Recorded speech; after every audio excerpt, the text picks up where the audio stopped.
ಅದಕ್ಕೆ ರಿಲೇಟೆಡ್ ಒಂದು review meeting ಕೂಡ ಇಟ್ಕೊಂಡಿಲ್ಲ ಅಥವಾ ಸ್ಥಳಗಳಿಗೆ ಭೇಟಿ ನೀಡುವಂಥದ್ದು ಒಂದು ಸಣ್ಣ ಪ್ರಯತ್ನ ಕೂಡ ಆಗ್ತದೆ ನೋಡಿ.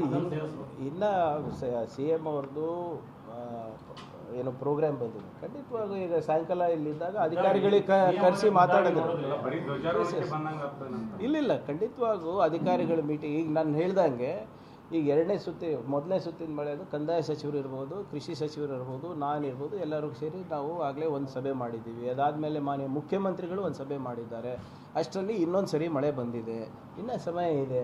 ನಾಳೆ ಸಾಯಂಕಾಲ ಏನಾದರೂ ಸಾಹೇಬರು ಬೇಗ ಬಂದರೆ ಸಾಯಂಕಾಲನೇ ಮೀಟಿಂಗ್ ಮಾಡಿಸ್ಬೋದು. ಅದೇನು ನಾವು ಬೇಕಾದರೆ ಇಲ್ಲಿ ಐವನ್ ಶೈನಲ್ಲೇ ಮಾಡಿಸ್ಬೋದು ಅಥವಾ DC ಆಫೀಸಲ್ಲೇ ಮಾಡಿಸ್ಬೋದು. ಅದು CM ನಾನು ಹೇಳ್ದಂಗೆ ನಾಳೆ ಸಾಹೇಬ್ರ ಗಮನಕ್ಕೆ ತರ್ತೀನಿ. ಆಮೇಲೆ ಸಾಹೇಬ್ರು ಏನು ಹೇಳ್ತಾರೆ we will do it according.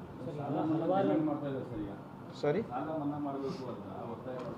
ನೋಡಿ, ಇವಾಗ ಭಾಳ ಇದು ಬೇಗ ಆಗುತ್ತೆ. ನಾವು ಜಂಟಿಯಾಗಿ ಸರ್ವೆ ಮಾಡಾದಮೇಲೆ ನಷ್ಟ ಎಷ್ಟಾಗಿದೆ ಅಂತ, ಬೆಳೆ ಹಾನಿ ಎಷ್ಟಾಗಿದೆ ಅಂತ ನಾವು ಗೊತ್ತಾದ್ಮೇಲೆ ನಾವು ಏನಾದರೂ ಕ್ರಮವನ್ನು ತಗೋತೀವಿ. ಈಗ ಒಂದು ನೀವು ಅಪ್ರಿಷಿಯೇಟ್ ಮಾಡಬೇಕಾಗ್ತದೆ, ನಮ್ಮ ಸ್ನೇಹಿತರಿರ್ಬೋದು ಮತ್ತು ಸಾರ್ವಜನಿಕರು ಇರ್ಬೋದು. ನೋಡಿ, ಹಿಂದೆ ಎಂದೂ ಕೂಡ 3,958 ಜನ ಇನ್ಶೂರೆನ್ಸಿಗೆ ರಿಜಿಸ್ಟರ್ ಆಗಿರಲಿಲ್ಲ. ಇದು ನಮ್ಮ ಜಿಲ್ಲೆ ಸ್ಟ್ಯಾಟಿಸ್ಟಿಕ್ಸ್ ಕೊಡ್ತಾ ಇರೋದು. ಆಮೇಲೆ ಅದರಲ್ಲಿ ಈಗಾಗಲೇ ಬೆಳೆ ಹಾನಿಗೆ 1,06,542 ಜನ ಆನ್ಲೈನ್ ನೋಂದಣಿ ಆಗಿದೆ. ಅಂದರೆ ನಮ್ಮದು ಬೆಳೆ ಹಾನಿ ಆಗಿದೆ ಅಂದ್ಬಿಟ್ಟು. ಮತ್ತು ಆಫ್ಲೈನ್ ಮ್ಯಾನ್ಯುವಲ್ನಲ್ಲಿ 30,000, ಒಟ್ಟು 1,36,642 ಜನ, ಅಂದರೆ 3 ಲಕ್ಷದಲ್ಲಿ ಆಲ್ಮೋಸ್ಟ್ ಕ್ಲೋಸ್ ಟು ಅರೌಂಡ್ 45% ಜನರಿಗೆ ಹಾನಿಯಾಗಿದೆ. ಈಗ ಇದನ್ನು ಫಸ್ಟ್ ಪರಿಹಾರವನ್ನು ನಾವು ಮಾಡಬೇಕು. ಆಮೇಲೆ ಇನ್ಶೂರೆನ್ಸ್ ನಿಮ್ಗೆ ಗೊತ್ತಿರೋ ಹಾಗೆ ಕಂಪ್ಲೇಂಟ್ಸು ವಿತಿನ್ 72 hours ನಮಗೆ ಇನ್ಶೂರೆನ್ಸ್ ಕಂಪ್ನಿಗೆ ಹೋಗಬೇಕು. ಹೋದ ಬಾರಿ ತಾವೆಲ್ಲರೂ ಒಂದು ಮಾತನ್ನು ನನ್ನ ಗಮನಕ್ಕೆ ತೊಗೊಂಡು ಬಂದ್ರಿ, ಇಲ್ಲ ಸ್ವಲ್ಪ ತಾಂತ್ರಿಕವಾಗಿ ಜಾಮ್ ಆಗ್ತಾ ಇದೆ, ಎಲ್ಲರಿಗೂ ಆನ್ಲೈನ್ ನೋಂದಣಿ ಮಾಡೋಕ್ಕಾಗ್ತಾಯಿಲ್ಲ, ಏನು ಟೋಲ್ ಫ್ರೀ ನಂಬರ್ ಸಿಗ್ತಾಯಿಲ್ಲ ಅಂತ. ಅದಾದಮೇಲೆ ನಾವು ಇನ್ಶೂರೆನ್ಸ್ ಕಂಪ್ನಿಗಳಿಗೆ ಮಾತಾಡಿ 72 ತಾಸು ಒಳಗಡೆ ನಾವು ಮಾಡಲಿಕ್ಕಾಗಿಲ್ಲ ಆದ್ರೂ ನೀವು ಅದು ಕನ್ಸಿಡರ್ ಮಾಡಬೇಕು. ಯಾಕಂದರೆ ಕಂಟಿನ್ಯೂಸ್ ಮಳೆ ಬರ್ತಾ ಇದೆ, ಆದ್ದರಿಂದ ನಾವು ಇಮಿಡಿಯೇಟ್ ನೋಂದಣಿ ಮಾಡಲಿಕ್ಕಾಗಲ್ಲ ಅಂತ ಹೇಳಿದಾಗ ಕೂಡ ಅವ್ರು ಒಪ್ಕೊಂಡು ಇವತ್ತು ಏನಿಲ್ಲ ಅಂದರೂ 50-60 ಸಾವಿರ ಜನರ ಕಂಪ್ಲೇಂಟ್ಸನ್ನು ಅವರು ಅಧಿಕೃತವಾಗಿ ದಾಖಲೆಗಳು ನಾವು ಮಾಡಿದ್ದೀವಿ. ಸೊ ಇದರಿಂದ ನಾವು ಒಂದು ಪ್ರಯತ್ನ ಅಂತೂ ನಾವು ನಡೆಸಿದ್ದೀವಿ. ಸೊ ಸಾಲ ಮನ್ನಾ ಇರ್ಬೋದು, ಇದು ಏನು 1,36,000 ಚಿಲ್ಲರೆ ಜನ ಅಂತ ಇದು ಹೆಚ್ಚಾಗುತ್ತೆ, ಅದರಲ್ಲೇನೋ ಅನುಮಾನ ಇಲ್ಲ ನನಗೆ.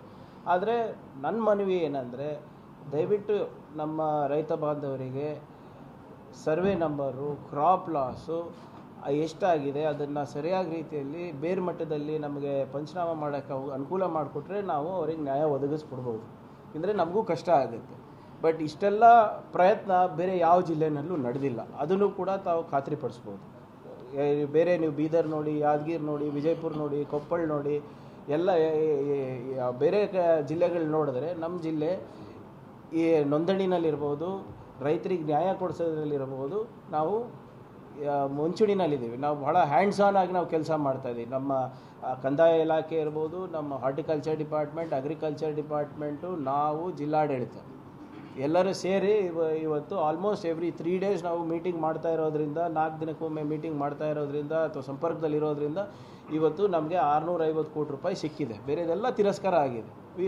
ಆಮೇಲೆ ನಾವು ಪ್ರಯತ್ನ ಮಾಡ್ತೀವಿ, ಇನ್ನೂ ಮಾಡ್ತೀವಿ, ಇಲ್ಲ ಅಂತಿಲ್ಲ. This is my responsibility, this is our responsibility, V will do it.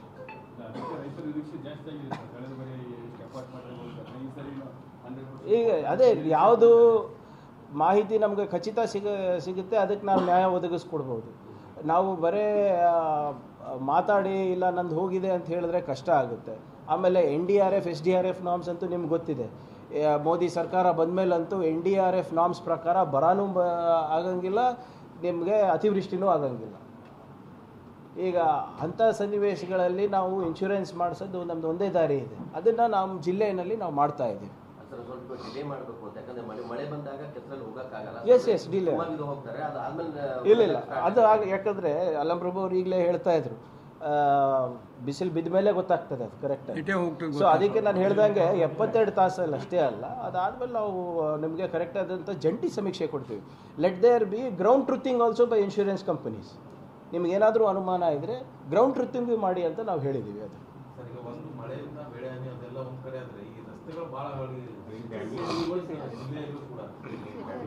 ನೋಡಿ, ಈಗಾಗಲೇ PD ಅಕೌಂಟ್ನಲ್ಲಿ ಒಂದೇ ತಿಂಗಳಲ್ಲಿ 4 ಬಾರಿ ಸೇತುವೆ ಕೊಟ್ಟಿರ್ತಾರೆ. ಈಗ ಅದನ್ನು ಪ್ರಕೃತಿ ವಿಕೋಪದಲ್ಲಿ ನಾವು ಏನೂ ಮಾಡಲಿಕ್ಕಾಗಲ್ಲ, ನಿಮಗೂ ಗೊತ್ತಿದೆ. ಇದನ್ನು ಹೋದ ಬಾರಿ ಕೂಡ ನಾವು ಹೇಳಿದ್ದೇವೆ. ಗ್ರಾಮೀಣ ರಸ್ತೆಗೆ ಈಗಾಗಲೇ ನಾವು ಹಿಂದಿನ ಬಾರಿನೂ ದುಡ್ಡು ಕೊಟ್ಟಿದ್ವಿ, ಈ ಸರಿನೂ ನಾವು ಆಗಲೇ ದುಡ್ಡನ್ನು ನೀಡಿದ್ವಿ. ಮತ್ತು ವಿಶೇಷವಾಗಿ ಮುಖ್ಯಮಂತ್ರಿಗಳ ವಿಶೇಷ ಅನುದಾನದಲ್ಲಿ ಅಂದರೆ CM chief ministers development infrastructure ಫಂಡ್ನಲ್ಲಿ ನಾವು ವಿಶೇಷವಾದಂಥ ಅನುದಾನ ಎಲ್ಲ ಶಾಸಕರಿಗೂ ಕೊಟ್ಟಿದ್ದೀವಿ. ಮತ್ತು ಒಂದು ವಿವೇಚನಾ ಕೋಟ ಅವರಿಗೆ ಇಟ್ಟಿದ್ದೀವಿ. ಅವರು ಗ್ರಾಮೀಣ ರಸ್ತೆಗನ ಕೊಡ್ಬೋದು, PWD ರಸ್ತೆಗನ ಕೊಡ್ಬೋದು, ಹಣಾದಿ ರಸ್ತೆಗಳಿಗನ ಕೊಡ್ಬೋದು. ಒಂದು ಆಲ್ಮೋಸ್ಟ್ ಒಂದು 15 to 20% of the entire 50 crores is left up to them, number 1. ಎರಡನೇದು, ನಮ್ಮ PD ಅಕೌಂಟ್ನಲ್ಲಿ SDRF ನಾಮ್ಸ್ ಪ್ರಕಾರನೂ ಕೂಡ ನಾವು ದುಡ್ಡನ್ನಿದೆ. ಈಗೇನಿದೆ ನನ್ನ ಪ್ರಕಾರ ಒಂದು 30 ಕೋಟಿ ಏನೋ 30-40 ಕೋಟಿ ಏನೋ ನಮ್ಮ ಜಿಲ್ಲಾಡಳಿತದಲ್ಲಿ ಇದೆ. ಅದನ್ನು ಕೂಡ ನಾವು ಬಳಸ್ಕೋಬೋದು. ಆದರೆ ನಾನು ಸಲಹೆ ನೀಡಿದ್ದೀನಿ ಎಲ್ಲ ನಮ್ಮ ಶಾಸಕರ ಸ್ನೇಹಿತರಿಗೆ ಮತ್ತು ನಮ್ಮ ಅಧಿಕಾರಿಗಳಿಗೆಲ್ಲ. ಅಂದರೆ ಮಳೆಗಾಲ ಮುಗಿಲಿ, ಇವಾಗ ನೀವು ಏನೇ ಮಾಡಿದ್ರೂ ಕೂಡ ಇಟ್ ಈಸ್ ಅದು ಕಿತ್ತು ಬರ್ತದೆ ಅದು. ಸೊ ಆದ್ದರಿಂದ ನಮ್ಮ ಗ್ರಾಮೀಣ ರಸ್ತೆ ಇರ್ಬೋದು, PWD ರಸ್ತೆ ಇರ್ಬೋದು, MDR ರಸ್ತೆ ಇರ್ಬೋದು, ಮಳೆಗಾಲ ಆದಮೇಲೆ ನೀವು ಮಾಡೋಕ್ಕೆ ಹೋಗಿ. ಇಲ್ಲಿದ್ರೆ ನಾವು ಇವಾಗ ಏನು ಮಾಡಿದ್ರೂ ಕೂಡ ಅದು ಬರೀ ಲೇಪ್ ಹಚ್ಚಿದಂಗೆ ಆಗುತ್ತೆ ಅಂತ ಅವ್ರಿಗೆ ಸಲಹೆ ಕೊಟ್ಟ ಮೇಲೆ we are holding back all work still rainfall is done. ಒಂದನೇ ಸರಿ. ಎರಡನೇದು, ಸಿಟಿನಲ್ಲಿ ತಾವು ಹೇಳ್ದಂಗೆ ಸಾಕಷ್ಟು ಹದಗೆಟ್ಟೋಗಿದೆ. ಈಗಾಗಲೇ ನಾನು ಕಮಿಷನರ್ ಅವ್ರಿಗೆ ಸೂಚನೆ ಕೊಟ್ಟಿದ್ದೀನಿ. ಇದು ಮಳೆಗಾಲ ಆದಮೇಲೆ ನಾವು ನಮ್ಮ ಸಿಟಿದು ಕಂಪ್ಲೀಟ್ ರೋಡ್ ಆಡಿಟನ್ನು ನಾವು ಮಾಡಿಸ್ತಾ ಇದ್ದೀವಿ ಮೊದಲನೇ ಬಾರಿಗೆ.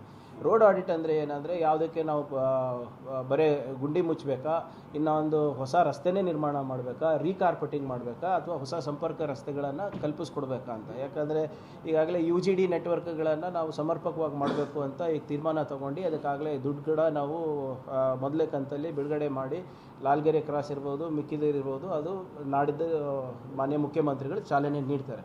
ಅದು ಹೊರತುಪಡಿಸಿ ಈ ರೋಡ್ ಆಡಿಟಿಂದ ಏನಾಗ್ತದೆ, ಈಗ ಆಲ್ಮೋಸ್ಟ್ ನಮ್ಮ 7 ವರ್ಷ ಮೇಲಾಗಿದೆ ಒಂದು ಸಿಟಿನಲ್ಲಿ ರೀಕಾರ್ಪೆಟಿಂಗ್ ಆಗಲಾರ್ದು. ಸೊ ಅದಕ್ಕೆ ಆ ರೋಡ್ ಆಡಿಟನ್ನು ನಾವು ಮಾಡಿಸ್ಬಿಟ್ಟು ಮತ್ತು ಹೊಸ ಸಿಸ್ಟಮ್ಗಳನ್ನು ಕೂಡ ನಾವು ಅಳವಡಿಸ್ಕೊತಾ ಇದ್ದೀವಿ. ಈಗ ಪ್ರಾಯೋಗಿಕವಾಗಿ ಬೆಂಗಳೂರಿಂದ ಬರೇ ಪಾಟ್ ಹೋಲ್ ಮುಚ್ಚಲಿಕ್ಕೆ ಅಂದ್ಬಿಟ್ಟು ಒಂದು ಹೊಸ ತಂತ್ರಜ್ಞಾನವನ್ನು ಒಬ್ಬರು ಮಾಡಿದ್ದಾರೆ. ಸೊ ಪ್ರಾಯೋಗಿಕವಾಗಿ ಮಳೆಗಾಲದಲ್ಲೂ ಕೂಡ ಅದು ಹಾಳಾಗ್ಲಾರ್ದಂಗೆ, ಸೊ ಅದು ಒಂದು ಫೈರ್ ಸ್ಟೇಷನ್ ಮುಂದೆ ಮತ್ತು ಇನ್ನೊಂದು 2 ಕಡೆ ಎಲ್ಲೋ ಮಾಡಿದ್ದಾರೆ. ಅದು ಚೆನ್ನಾಗಿ ಬಂದಿದೆ ಅಂತ ಕಮಿಷನರ್ ಅವರು, ತಾಂತ್ರಿಕವಾಗಿ ಚೆನ್ನಾಗಿ ಬಂದಿದೆ ಅಂತ ಕಮಿಷನರ್ ಅವರು ಹೇಳ್ತಾ ಇದ್ದಾರೆ. ಅದನ್ನು ನಾವು ಯಾವ ರೀತಿ ಟೆಂಡರ್ ಮುಖಾಂತರ ಕರೆಸಿ ಅಳವಡಿಸ್ಕೋಬೋದು ಅಂದ್ಬಿಟ್ಟು ಕೂಡ ನಾವು ಮಾಡ್ತಾಯಿದ್ವಿ. ಮತ್ತು ಪ್ರತಿಯೊಂದು ವಲಯಕ್ಕೆ